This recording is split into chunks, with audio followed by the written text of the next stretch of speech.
Mesdames, Mesdemoiselles et Messieurs, bonsoir. Il est 23h quinoise, 24h kivusienne. Merci d'être connectés à la chaîne mère, bien entendu, dans le cadre des infos dernières, dont voici l'unique titre qui barre la une. Le M23, toujours et encore le M23, cette force négative a attaqué ce jour par 3 reprises les forces armées de la République démocratique du Congo dans les localités environnantes de la ville de Goma. Cette rébellion a été mise en déroute. Vous suivrez les communiqués de la hiérarchie militaire dans ce journal.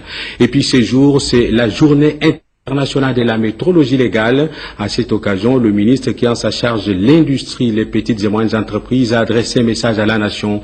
Vous entendrez dans ce journal Rémi Moussunga Ibampale. Mesdames, Mesdemoiselles et Messieurs, voilà tout comme principale nouvelle de ce journal. Tout de suite, les détails. Vous l'avez suivi depuis quelque temps, la rédaction de la télévision nationale congolaise vous propose chaque jour les interventions ou les interventions des différents membres du gouvernement de la République qui font le bilan d'une année d'exercice de leur mandat au sein du gouvernement de la République démocratique du Congo. Ce jour, nous proposons un extrait de l'intervention du ministre de l'économie, Jean-Paul Nemoyato. Suivons. La première préoccupation était la problématique, n'est-ce pas, de respecter et de faire respecter la loi qui institue l'exclusivité du petit commerce et commerce de détail au Congo. C'est une lutte qui me paraissait compatible avec les soucis du chef de l'État de créer la classe moyenne dans ce pays. Comment peut-on créer la classe moyenne dans ce pays lorsque des étrangers ils quittent leur pays, ils viennent ici pour faire le petit commerce, pour vendre le beigne, pour vendre en détail. Je pense que c'était quand même un grand chantier. Au jour d'aujourd'hui, on doit reconnaître que nous avons réussi le pari. Un autre problème qui reste permanent, c'est la problématique, n'est-ce pas, du contrôle des prix des biens de consommation de masse. Les chinchas, le poulet, le riz, le sucre. Et puis, 20 mai 1983, 20 mai 2013, jour pour jour, cela fait 30 ans depuis qu'apparaissait le virus du sida, cette maladie qui laisse encore impuissante la médecine, pour reprendre l'expression chère à Franco Luambo Makiadi. En tout cas, en dépit des campagnes de sensibilisation, bien entendu, contre cette maladie, il faut noter que le seul moyen de l'éviter reste l'abstinence, la fidélité et l'usage du préservatif. L'usage du préservatif, il faut en parler, même si certains hommes, consciemment et inconsciemment, préfèrent tirer à balles réelles avec tout ce que cela comporte comme risque. Je vous propose de suivre ce zoom sur cette pandémie dans cette réflexion de Guillaume Koukouma-Mengipangi. Mars 1983, cela fait 30 ans. La science rendait public les résultats de plusieurs années de recherche dans le domaine de la santé.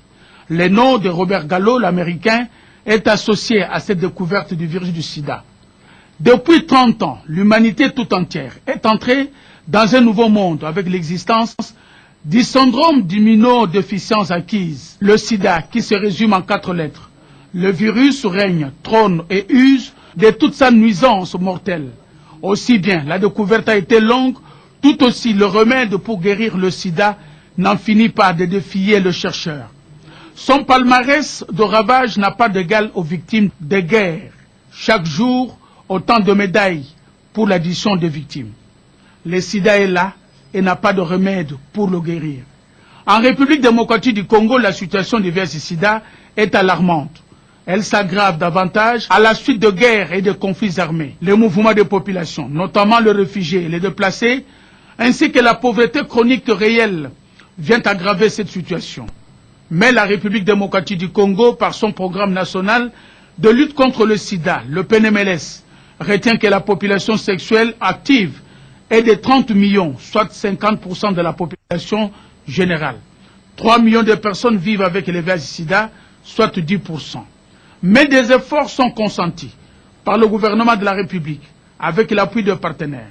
La sensibilisation est telle que la République démocratique du Congo est en passe de devenir un pays aux naissances sans VIH-Sida.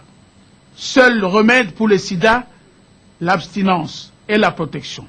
30 ans déjà, le sida, nous vivons avec. Le président du Sénat s'est entretenu ce jour avec le groupe parlementaire des libéraux chrétiens sociaux-démocrates dont il est l'autorité morale. Sur la sellette venait en bonne place la question de la sécurisation du Kivu et en ce qui le concerne, il préconise la cohésion nationale. Je vous propose de suivre ce reportage de Bertin Ekofoïsa-Osso. La solution à la situation sécuritaire dans le Grand Kivu passe d'abord par la réconciliation et la cohésion nationale. Le président du Sénat, Léon Kengodondo, l'a répété aux membres du groupe parlementaire des libéraux chrétiens sociaux-démocrates qu'il recevait ce lundi 20 mai 2013 au Palais du Peuple. Les députés sont préoccupés par la situation sécuritaire dans le Kivu en général. C'est pourquoi, dans le cadre du groupe parlementaire, ils m'ont demandé, comme président du groupe, de conduire cette délégation auprès du président du Sénat, qui est l'autorité morale du groupe, afin de parler de la situation sécuritaire dans le Nord Kivu principalement. Le président du Sénat a écouté attentivement et il nous a dit toute solution passe d'abord par la réconciliation et par la cohésion nationale. Et il nous a dit qu'il était dans ce chantier-là pour qu'enfin nous essayions de nous mettre tous ensemble comme un seul fils et autour d'une table pour parler le même langage, que finalement nos frères de Sud et Nord Kivu trouvent au moins la paix. Les membres de ce groupe parlementaire ont eu des orientations précises de la part de leur autorité morale afin de renforcer cette cohésion, d'abord au niveau du groupe, comme l'a confirmé le porte-parole Grégoire Losengue. Et puis il faut noter que le gouvernement de la République vient d'entamer la deuxième année de son mandat, année placée bien entendu sous le signe de l'année des résultats. Voilà pourquoi au cours de la réunion thématique du secteur productif de ce lundi, il a été annoncé pour la fin de cette année la première production de la ferme d'Aipen. Le point, on le fait avec Gisèle Ngalola. 2 semaines après la signature du contrat de relance du domaine agro-industriel présidentiel de l'Ansele, le gouvernement de la République démocratique du Congo annonce la première production d'ici la fin de l'année 2013. Ceci ressort de la réunion du groupe thématique secteur productif présidé par le Premier ministre Matata Pognon ce lundi 20 mai. Les obligations de la RDC dans les contrats de relance d'Aipen. Le gouvernement s'est acquitté en grande partie de ces obligations. Nous avons la certitude d'annoncer qu'à la fin de l'année, nous pourrons avoir, n'est-ce pas, la première production provenant de d'Aipen. Le ministre de Transport, Voies de Communication a annoncé au groupe l'arrivée à Lubumbashi le 6 juin 2013 de 9 locomotives, état des lieux des sociétés City-Train et de STIC. Nous avons constaté que beaucoup d'unités de transport de ces sociétés sont inopérationnelles et le groupe a soutenu le ministre afin qu'il puisse voir avec la coopération indienne la possibilité d'acquérir de nouvelles unités de transport. L'enveloppe destinée aux provinces pour la campagne agricole 2013-2014 est déjà disponible et le gouvernement attend valider les états de besoin des gouverneurs de province. Retour à Kinshasa cet après-midi de la première dame de la République démocratique du Congo, Madame Marie-Olive Lembe Kabila, revient de Goma dans la province du Nord Kivu. Elle a séjourné pendant quelques jours, mais bien avant son retour le dimanche de la Pentecôte, elle a partagé le repas de cœur avec les enfants en situation particulièrement difficile, comme en témoigne ce reportage d'Angèle Kanam Kisinda. C'est sur le coup de 16h20 que le jet transportant l'épouse du chef de l'État s'est posé sur la piste de l'aéroport international de Njili en provenance de Goma, dans le Nord Kivu. Marie-Olive Lembe Kabila, en effet, vient de passer 11 jours dans cette partie du pays pour les deuils de papa Adam Camille Joseph Félicien, son beau-père. Elle a également, en marge du deuil, eu des activités de haute portée sociale en faveur de ses compatriotes du Nord Kivu. Et puis autre chose, ce dossier qui a fait couler beaucoup d'encre et de salive concernant l'arrestation d'un pasteur d'une église des Réveils, le pasteur Denis Lessi. Le procès a commencé ce jour, bien entendu, au tribunal militaire de garnison de Kinshasa. On fait le point dans ce reportage de Jojo Ndubou. L'affaire auditeur militaire contre le pasteur Denis Lessi et consorts est passée jeudi 16 mai 2013 devant le tribunal militaire des garnisons de Kinshasa-Gombe, présidé par le lieutenant-colonel Pati Sangwalumbu. Au cours de cette audience introductive tenue à la prison militaire d'Endolo, le ministre honoraire du budget, Ntawa, s'est constitué partie civile et le tribunal a procédé à l'identification des prévenus. Ces derniers ont d'abord introduit des requêtes tendant à obtenir leur mise en liberté provisoire. Ils ont ensuite déposé un mémoire unique relevant certaines irrégularités dans la procédure. Le tribunal militaire des garnisons de Kinshasa-Gombe va examiner tous ces mémoires et requêtes à la prochaine audience fixée au 30 mai 2013. Justice toujours, parlons cette fois-ci de la visite qu'a effectuée récemment la vice-ministre en charge de la justice et droits humains, Sakina Binti, a effectué cette visite bien entendu dans la province du Maniema, plus précisément au Kindu, où elle a été se rendre compte des conditions de détention des prisonniers, mais également se faire une idée de l'ensemble, bien entendu, des règles à respecter en ce qui concerne les procédures irrelatives. Suivons ce reportage de Suzanne Lumana. C'est pour s'assurer des bonnes conditions carcérales dans la ville de Kindu, province du Maniema, que la ministre des Droits humains, Sakina Binti Selemani, s'est rendue à la prison centrale de Kindu. Par cette visite, la vice-ministre a demandé aux directeurs et autres responsables de cette prison de respecter les droits des prisonniers, notamment leur droit à l'alimentation. La rançon destinée aux prisonniers ne doit en aucun doute être détournée. Insistant sur le respect de la durée des détentions, Madame Sakina Binti Selemani a relevé qu'aucun prisonnier ne peut être détenu au-delà de son délai d'incarcération. Je demande aux autorités judiciaires de s'y mettre. Je demandais qu'ils créent une commission parce que j'ai vu qu'il y a des cas qu'on pouvait déjà libérer. Mais il y a une lenteur administrative. Ça, je vais avoir une séance de travail avec les autorités judiciaires pour essayer d'accélérer les dossiers, pour essayer de désengorger un peu la prison, pour que le détenu puisse obtenir quand même suffisamment à manger avec le peu que nous transférons ici. Sur place, elle a recommandé la libération de tous les détenus sans cause ni condamnation. Mesures consécutives au constat fait lors de sa visite de travail effectuée dans cette partie de la République.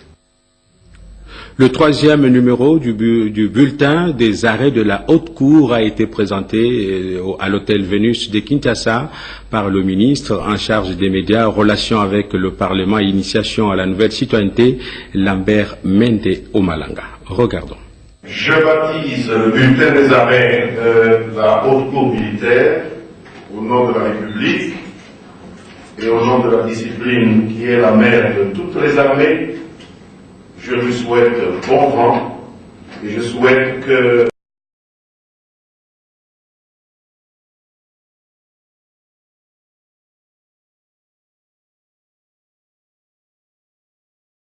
la riche jurisprudence qui y est contenue inspire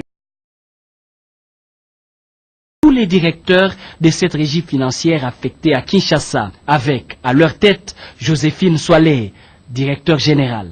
Ensemble, ils ont évalué le volume des recettes administratives, domaniales, judiciaires et des participations. En mars dernier, ces recettes étaient de l'ordre de 90 milliards de francs congolais et comme prévu, une rétrocession de 10%, soit 9 milliards de francs congolais ont été accordés à la DGRAD et au service d'assiette.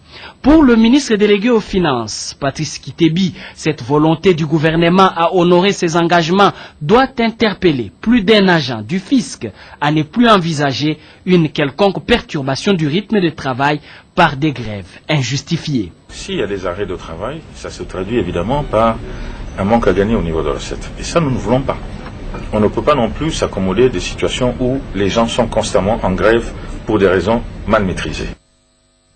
Et puis il faut noter que le ministre de Ressources hydrauliques et électricité Bruno Kapanji-Kalala, lui a présidé du 16 au 18 mai dernier à Paris en France une importante réunion des bailleurs de fonds, bien entendu à l'initiative de la République démocratique du Congo, réunion qui portait sur la mise en œuvre de la feuille de route en ce qui concerne le projet Inga 3. Reportage Edith Chala. La pose de la première pierre pour la construction de Inga 3 interviendra en octobre 2015. C'est la volonté du gouvernement de la République démocratique du Congo exprimée aux candidats, investisseurs et bailleurs de fonds présents à l'atelier de Paris du 16 au 18 mai dernier. Le ministre des Ressources hydrauliques et électricité Bruno Kapanji-Kalala, à la tête de la délégation congolaise, a expliqué à toutes les parties prenantes la conception congolaise du projet Inga 3. Il est intégrateur, il est global, il est régional. Il fait du partenariat public-privé. La disponibilité du document de traité que signeront les chefs de l'État d'Afrique du Sud et de la RDC dissipe toute inquiétude sur l'éventualité d'un acheteur potentiel et crédible de la production de 4800 MW d'Inga 3. L'Afrique du Sud présente à Paris, souscrit pour 2500 MW. Les miniers du Katanga et les besoins du peuple congolais en énergie électrique sont une suffisante garantie pour la rentabilité du projet. Ce nouveau contexte dans lequel le projet va évoluer a été consigné dans la feuille de route qui précisera toutes les étapes à venir. La délégation des experts congolais et le groupement conseil du gouvernement au projet Inga 3 ont travaillé sous l'étroite surveillance du ministre congolais ayant en charge de l'énergie, Bruno Kapanji-Kalala. Les sociétés de télécommunications en République démocratique du Congo vont d'innovation en innovation. Il vient d'être lancé officiellement la connexion Internet dénommée la 4H+. Il s'agit bien entendu d'une innovation des Tigo RDC. Jojo Ndibou. Tigo, les réseaux les plus innovants de la RDC, a décidé de mettre une fois de plus l'innovation à l'honneur avec le lancement de sa nouvelle connexion Internet, la 4H+. Cette soirée a débuté par le discours de bienvenue de M. Stéphane Teizèdre, DG des Tigo RDC. Après avoir fait une brève présentation de la société Tigo et du groupe Millicom, il a insisté sur l'esprit d'innovation et des proximités qui guide Tigo dans toutes ses activités, ainsi que sa volonté d'améliorer les quotidiens des Congolais par des actions sociales dans les domaines de l'environnement, de l'éducation, de la santé, du sport et de la culture. Un autre temps fort, c'est la présentation du produit par le responsable du projet 4H+, M. Nicolas Men. Au cours de son exposé, il a expliqué l'origine de la 4H+, qui découle de la technologie HSPA+, déjà opérationnelle dans certains pays, tels que les USA, la Colombie et le Canada. Il a également présenté les différents usages de la 4H+, à savoir recevoir et envoyer les fichiers, communiquer en temps réel, rester toujours connecté sur les réseaux sociaux, regarder, écouter, vibrer en son et en image. Après avoir présenté les différents forfaits au choix, les modems et les téléphones en vente, M. Nicolas Men a fini sa présentation par la campagne publicitaire dénommée « Souriez ». Vous avez la 4H+. À présent, nous allons suivre ce condensé que nous proposent Mireille Kumbu et Vital Paga sur les audiences accordées respectivement par le ministre de l'Enseignement supérieur et universitaire aux hommes d'affaires indiens, mais également par le vice-ministre à la coopération internationale et régionale aux investisseurs chinois. Regardons. La réhabilitation de bâtiments de l'université de Kinshasa, c'est l'essentiel des discussions qu'a eu le ministre de l'enseignement supérieur, universitaire et recherche scientifique Bonaventure Tchelolo Chima avec une délégation indienne de Pura Group Africa, spécialisée dans la construction de grandes structures. Ils ont étudié les moyens qui faut disponibiliser pour cette réflexion à l'UNIKIN. Ce projet de réhabilitation va se dérouler en deux phases. La première concerne la réhabilitation de bâtiments et la seconde la voirie. Dans les tout prochains jours, cette société va affecter ses ingénieurs à Kinshasa pour une étude de faisabilité pour les travaux préparatoires. Sur ces mêmes dossiers de la coopération, le vice-ministre de la coopération internationale et régionale Dismas Mangwengu s'est entretenu avec la délégation délégation de la Chambre de commerce au Kong-Macao. Celle-ci est venue préparer l'arrivée dans les prochaines semaines des hommes d'affaires du groupe Machatou, lesquels veulent investir dans les domaines électroniques, pharmaceutiques et manufacturiers. L'amélioration du climat des affaires est à la base de cet engouement. Nous vous l'avons annoncé dans le sommaire, le monde a célébré aujourd'hui ce qui est convenu d'être appelé la journée internationale de la métrologie légale. À cette occasion, le ministre de l'Industrie, Petites et Moyennes Entreprises, Rémi Moussoungaï Bampalé, a adressé un message traditionnel à la nation. Suivant. La journée internationale de la métrologie revêt une importance capitale dans le processus de développement économique des nations en général et en particulier de la République démocratique du Congo, pays résolument engagé sur la trajectoire de la révolution de la modernité. Le gouvernement de la République démocratique du Congo, sous l'impulsion du chef de l'État, Joseph Kabila Kabange, a assigné sous la coordination de son Excellence, Monsieur le Premier ministre, chef du gouvernement, au ministère de l'Industrie, Petites et Moyennes Entreprises, la mise sur pied d'un cadre légal sur la métrologie et des structures modernes permettant le contrôle et l'évaluation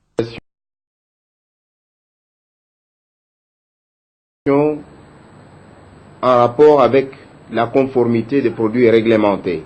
Un appel vibrant à tous les opérateurs économiques et industriels à pouvoir pratiquer la métrologie et d'être à tout moment attentifs aux exigences de cette discipline. En collaboration avec la Fédération des entreprises du Congo, fait que le ministère provincial du genre organise du 20 au 23 mai 2013 une formation destinée aux femmes entrepreneurs sur le management, où l'objectif poursuivi c'est le renforcement des capacités de ces femmes, bien entendu, dans le cadre de ce qu'on appelle l'autonomisation de la femme. Suivant. L'évaluation des objectifs du millénaire chronométré par les Nations Unies arrive à terme en 2015. Pour le cas d'espèce, il a été fixé l'objectif de l'autonomisation de la femme en République démocratique du Congo. Le combat est bien loin, mais des efforts fournis pour parvenir à libérer la femme de tout carcan qui l'empêche de s'épanouir et de se développer. Au niveau provincial de Kinshasa, Madame Thérèse Olenga, en charge du genre, affiche des initiatives qui donnent à la femme les atouts pour ces combats du millénaire. Autonomiser la femme, c'est lui donner l'assurance. Pour avoir de l'assurance, il faut avoir l'information et la formation. Ce sont les armes que nous devons pouvoir fournir. Nous allons avoir des outils nécessaires pour monter une affaire. Que faut-il pour monter une affaire? Comment on doit la mener? Quels sont les éléments essentiels? Comment obtenir les financements? Comment monter un plan de marketing? En collaboration avec la Fédération des entreprises du Congo, ces femmes qui pour la plupart gèrent leurs activités dans l'informel, ce qui est à leur désavantage. Dans cette formation, qui a une PME, qui a une PMI, se verra doté des moyens d'abord pour constituer une entreprise avec des documents de création, surtout avec la mise en place d'un guichet unique au niveau du ministère de la Justice, et aussi profiter de la bancarisation. Mesdames, Mesdemoiselles et Messieurs, c'est donc de cette fort belle manière que nous allons mettre un terme à cette édition du téléjournal sur la télévision nationale. Pour ceux qui nous ont pris en cours, retenez que la principale nouvelle de cette soirée, c'est que le M23, cette force négative, a tenté d'attaquer par 3 reprises les positions des forces armées de la République démocratique du Congo, qui n'ont pas tardé à défendre la patrie en mettant cette rébellion en déroute. Il faut tout de suite vous dire merci d'avoir été des millions à nous suivre. Merci au nom de Joël Lungenza qui a coordonné cette édition, mais aussi au nom de Guillaume Koukoumamengi qui l'a supervisé. Merci au nom d'Ignace Chibangu qui l'a réalisé à la caméra. C'est un merci au nom de Chico Kalonga Bipendou, à la prise de son Patrice Bambon, Alain Galia et Jérôme Boulogi, tous mes chers de vous dire encore une fois merci de votre aimable et sympathique attention. D'ici là, portez-vous très bien, mesdames et messieurs. Retenez tout simplement que chaque jour est une vie. Prenez soin de vous. D'ici là, portez-vous très bien. Je vous retrouve quant à moi le lundi prochain à la même heure sur les mêmes belles antennes. Au revoir.